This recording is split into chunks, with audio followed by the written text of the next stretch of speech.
Alam mo bang mas malupit paminsan ng 5-6 loan kaysa sa kulang na sweldo? Oo, tama ang narinig mo. Kahit mag-overtime ka pa ng mag-overtime, hindi mo matatalo ang interest na yan. Bakit ko nasabi? Simple lang. Marami sa ating mga Pinoy ang nahuhulog sa bitag ng Bayad 6 dahil sa sobrang dali nitong makuha. Walang requirements, walang credit check, walang mga papeles na kailangan. Dumating lang ang kolektor mo sa tindahan o opisina, may pera ka na. Pero alam mo ba ang tunay na presyo nito? Para kang bumibili ng umbrella sa tag-init. Sa una, magaan sa bulsa. Pero pagdating ng tag-ulan, saka mo ma-realize na mas mahal pala ang ginastos mo kasi nasira agad. Ganyan din ang 5-6. Sa simula, para kang nakahinga ng maluwag. Pero pagdating ng collection day, doon mo mararamdaman ang bigat. Halos doble ang ibabalik mo. Tapos ang masaklap pa, minsan ginagamit mo na ang bagong utang para lang may pambayad ka sa dating utang. Para kang lumangoy sa dagat ng utang, habang humihila ka paahon, mas lalo kang lumulubog. Pero hindi pa huli ang lahat. May paraan para makaahon ka sa sitwasyong ito. Una, kailangan mong tigilan ang pagkuha ng 5-6 loan. Kahit gaano ka pa kadesperado, hindi ito ang sagot. Para itong pagkain ng instant noodles araw-araw, mabilis at madali. Pero hindi healthy sa katawan mo at sa bulsa mo.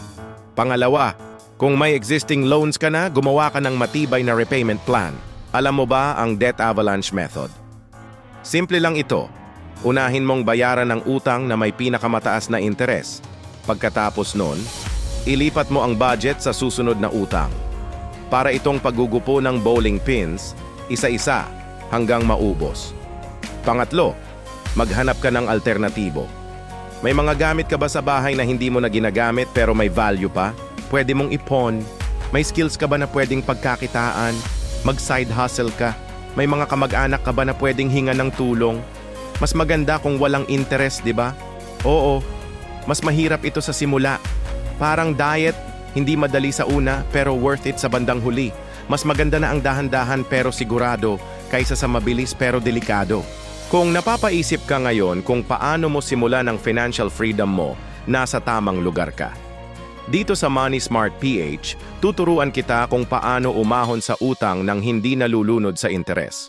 Abangan mo ang susunod nating video tungkol sa 3 red flags na malalaman mong investment scam ang pinapasok mo para hindi ka na mahulog sa mga bagong bitag na pwedeng sumira sa pinaghirapan mong ipon.